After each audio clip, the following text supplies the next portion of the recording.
distinction, because once you get that distinction, then you know where things go. And then the last one, the nominal ledger. What is the nominal ledger then? Yeah. What do you think? Yeah, it's a general ledger, and it's a record of the document that contains all the account summaries of accounts used by the company. So, what might some of these things include then? Probably a bank loan. A bank loan, yes, good. Wages, good. So you can see here, and what else?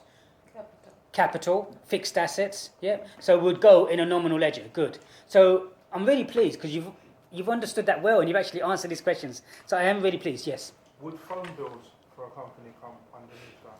Well, let's look at it. Would it be a sales ledger? No. No. Would it be a purchase ledger? No. I think that's general. Would it be the cash book? That's general. No.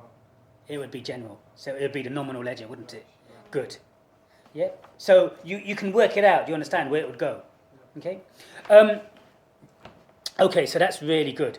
Now, the only other thing that we need to work out is, so once we've worked out which ledgers these are, we now need to know if it goes in a debit or credit in the trial balance. Yes? So the basic thing is this. This is the way I look at it. Expenses and drawings are a debit or credit. Which one? Debit. Okay? And assets are what? A debit. So things that are going to be debited includes assets, expenses, and drawings. Okay. Credit. Income and capital are what? Debit or credit? Credit.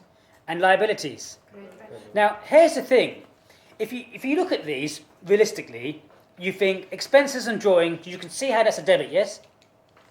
And income and capital, you can see how that's a credit, yes? But then you come to assets and liabilities. And then you say to yourself, hang on a minute, you would normally think that asset might potentially be a credit sometimes. But why is it in the debit side? Why is the asset in the debit side, do you think? Is it because it's how should I say, accounting terms? Yes, it's an accounting term, and liabilities are a credit. But if you think about it as well, Because it's there? yeah. But the liabilities in terms of a credit, what's happening there? You've actually got something there, haven't you? Yeah. From that perspective. So, but I think the main thing is to realise that in terms of a debit and credit, expenses and drawings are straightforward in terms of debit. Income and capital are straightforward, yes.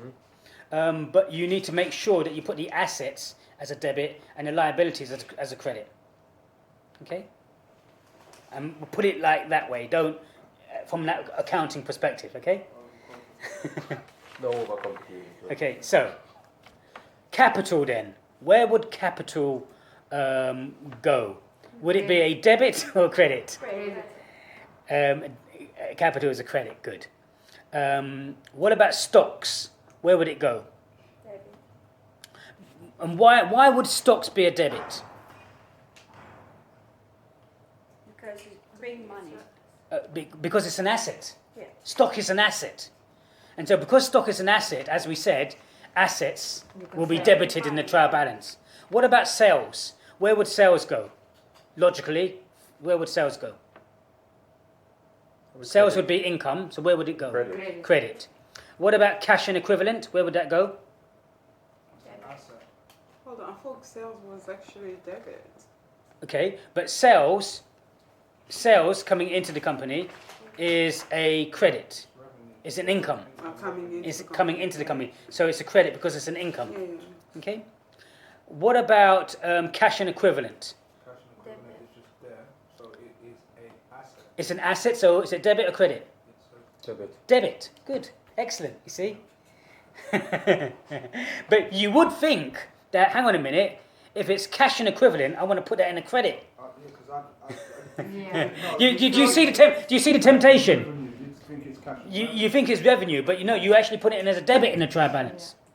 Okay. What about the bank loan? Is it what firstly, is a bank loan? What is a bank loan? It's a liability. So is it a debit or credit? Credit. It's a credit. But can you see how the bank loan is a credit? Because that's money actually is coming into the company. Yeah. So that's what I was Yeah, thinking but Yes. yeah, but you still have to pay it back, isn't it? Yeah. Yes, I know. But that's why it's the liability. It's a liability. It's got to be paid back. But the money is now in the business. We're using it. Yes. Okay. What about furniture? What is it? It's an asset. So so is it a debit or credit? Debit. It's a debit. Bingo. Trade receivables. What is a trade receivable in the sales ledger? The accounts receivable.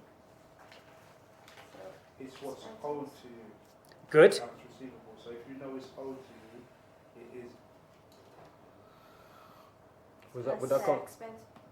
No. No, It's not an asset. Would that come in a drawing? It's Where an would that come? asset because it's Yes. owed to you. It's an It's asset. a current Bingo. asset. Excellent. It's a current asset. It's Yeah. owed to you. Yeah. Yeah. Because remember, the sales ledger says sales invoice that you've invoiced someone, and then they owe you that money. So it's a current asset. It's going to be paid within 1 year. Indeed. So if it's an asset, where does it go?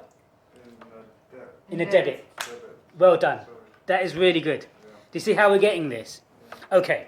And what about trade payable? Monies that you owe. Credit, because it's It's a liability. Good. Now you're getting it. And wages. Tell me, what is wages? Expenses. Yeah, it's an expense. So is it debit or credit? Debit. It's a debit.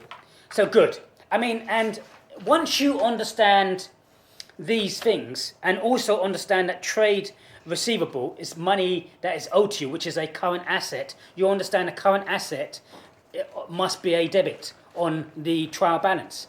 Okay? Now, obviously, when it comes down to doing this, the way I would answer this question is I would explain, that the ledgers come from where?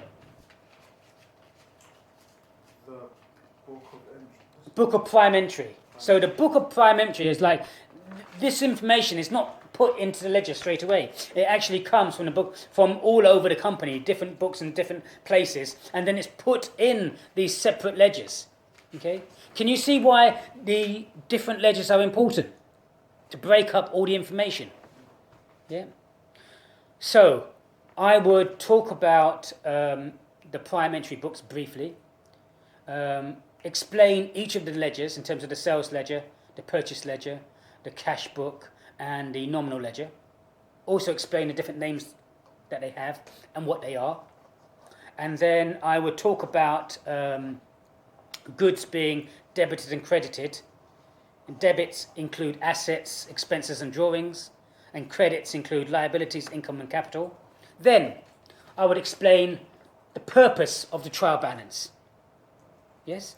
Explain the purpose of the trial balance, and then move on to, if you've got the example of a trial balance, calculate the trial balance and make sure that the total debits equals the total credits. Is everyone happy on that? Yeah. How many words do you think we want to answer this question, plus working it out? How many words do you think we want? 400. Not that much, about 250, 300 words. Okay? Is everyone happy with that? Yeah. Okay, thank you very much. Well done. Very well done.